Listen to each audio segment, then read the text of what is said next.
أشهد أن لا إله إلا الله وحده لا شريك له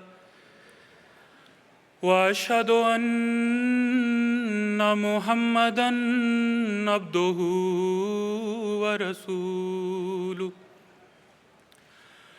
أما بعد فأعوذ بالله من الشيطان الرجيم بسم الله الرحمن الرحيم يا أيها الذين آمنوا استعينوا بالصبر والصلاة إن الله مع الصابرين ولا تقولوا لمن يقتل في سبيل الله أموات بل أحياء ولكن لا تشعرون۔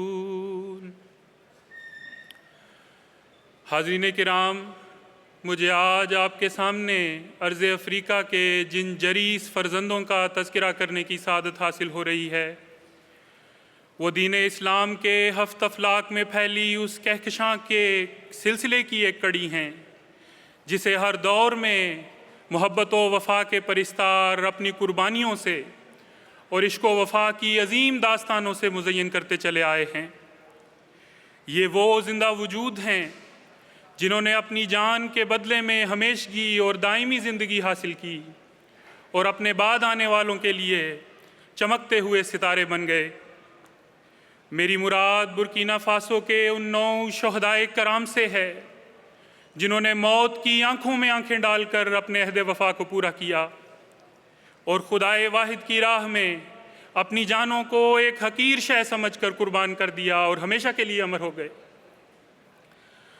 حضرت خلیفۃ المسیح الخامس سیدہ اللہ تعالیٰ بنصر العزیز نے ان شہداء کا تذکرہ کرتے ہوئے فرمایا تھا، یہ احمدیت کے چمکتے ستارے ہیں اور یہی میرا آج کا موضوع سخن ہے، برکینا فاسو کے شہداء، احمدیت کے درخشندہ ستارے۔ سامعین کرام، برکینا فاسو کے شہداء وہ وجود ہیں جنہوں نے اپنے خون سے اسلام احمدیت کی صداقت پر اپنی گواہی ثبت کی اور ان لوگوں میں شامل ہو گئے جن کا تذکرہ قرآن کریم نے یوں فرمایا ہے، جو خاکسار نے آپ کے سامنے تلاوت کیا ہے کہ اے وہ لوگو جو ایمان لائے ہو، اللہ سے صبر اور صلات کے ساتھ مدد مانگو، یقیناً اللہ صبر کرنے والوں کے ساتھ ہے۔ اور جو اللہ کی راہ میں قتل کیے جائیں ان کو مردے نہ کہو، بلکہ وہ تو زندہ ہیں لیکن تم شعور نہیں رکھتے۔ حضرات، برکینا فاسو میں پیش آنے والا واقعہ حیرت انگیز، انتہائی عجیب اور انوکھا ہے اور اپنی مثال آپ ہے۔ یہ واقعہ برکینا فاسو کے ایک دور دراز گاؤں ڈوری میں پیش آیا، ایسا گاؤں کہ جہاں سڑک پر پہنچنا بھی محال ہے، ایسا گاؤں کہ جس کے بارے میں برکینا فاسو کے مقامی رہائشی بھی اچھی طرح سے نہیں جانتے ہوں گے، لیکن اس زمین و آسمان کا خالق نہ صرف اس گاؤں سے واقف تھا بلکہ اس کے رہنے والوں کو بھی بخوبی جانتا تھا، کیونکہ ڈوری کے باسی اللہ تعالیٰ کی محبت اور وفاداری کی ڈور میں بندھے ہوئے تھے، اور اللہ تعالیٰ نے چاہا کہ ان وجودوں سے اور ان کے خون سے ڈوری کے نام کو ہمیشہ کے لیے امر کر دے، سو ایسا ہی ہوا۔ حضرات، ڈوری میں باقاعدہ مشن کا قیام 1998 میں ہوا تھا، جس کے بعد تماشک قبیلے کے بہت سے گاؤں احمدیت کے آغوش میں آئے، جن میں ایک گاؤں مہدی آباد کا بھی ہے، اور اس سانحے میں شہید ہونے والے اکثر شہداء کی بیعت 1999 کی ہے۔ یہ وہی سال تھا جس سال حضرت خلیفۃ المسیح الرابع رحمہ اللہ تعالیٰ نے بڑے پر یقین لہجے سے اپنے ایک خطبہ جمعہ میں حضرت مسیح موعود علیہ السلام کی روح کو ایک پیغام دیا تھا۔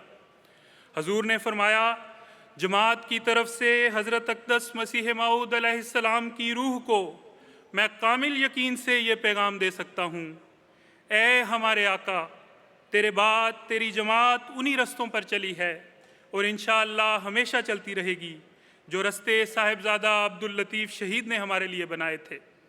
گو کہ ان سے نسبت کوئی نہیں، مگر غلامانہ ہم انہی راہوں پر چل رہے ہیں۔ خطبہ جمعہ 23 اپریل 1999۔ ایسا لگتا ہے کہ حضور کے منہ سے یہ الفاظ نکلنے تھے کہ اللہ تعالیٰ نے 1999 میں ہی اس سرفروشوں کے گروہ کو اسلام احمدیت کی طرف مائل کر دیا۔ چنانچہ امام ابراہیم بدیگہ صاحب سمیت 9 میں سے کل 6 شہداء کی بیعت 1999 کی ہے۔ گویا ڈوری کی سرزمین پر اس عظیم و شان واقعے کے خد و خال 1999 میں ہی نمودار ہونا شروع ہو گئے تھے۔ یہ وہ نمک تھا جو اللہ تعالیٰ نے سرفروشوں کے اس گروہ کی روحوں پر چھڑکا تھا۔ یہ ان ستاروں کی پیدائش کی گھڑی تھی جنہوں نے آگے چل کر آسمان احمدیت کے درخشندہ ستارے ہونا تھا۔ اس واقعے کو دور اولین کے واقعات کے ساتھ ملا کر دیکھا جائے تو اس قدر مشابہتیں ہیں کہ انسان ورطۂ حیرت میں پڑ جاتا ہے۔ اسلام کے دور اول میں اخلاص و وفا کی عجیب عجیب داستانیں بکھری پڑی نظر آتی ہیں۔ اس کہکشاں کے پہلے زینے پر اسلام کی پہلی شہید حضرت سمیہ کی داستان رقم ہے، جنہیں ابو جہل نے 2 اونٹوں کے درمیان باندھ دیا اور نیزہ اس زور سے مارا کہ وہ جسم کے آر پار ہو گیا، اور اس طرح سمیہ سسکتے ہوئے اپنے مالک کے حضور حاضر ہو گئیں۔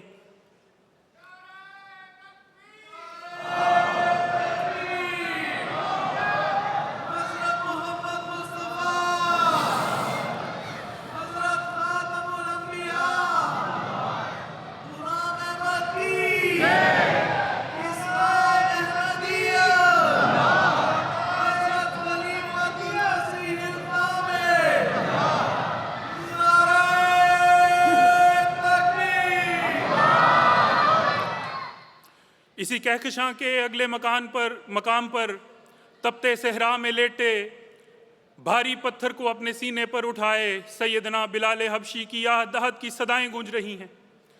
یہاں سے آگے بڑھیں تو حضرت خبیب بن عدی کا واقعہ سامنے آتا ہے، جنہیں واقعہ رجی میں گرفتار کر مکہ لایا گیا اور سولی پر لٹکا دیا گیا، اور پھر ان سے کہا گیا کہ اگر تم ابھی بھی محمد کے دین سے انکار کرتے ہو تو ہم تمہیں چھوڑ دیں گے۔ لیکن سیدنا خبیب ایسا کیسا کر سکتے تھے کہ وہ تو اس گروہ عاشقاں سے تعلق رکھتے تھے کہ جس کے لیے عشق، وفا اور ایمانداری ماتھے کا جومر ہوتا ہے، اور جو راہ حق کے لیے اپنی جان کو حقیر کاغذ کی طرف پھینک دیتے ہیں۔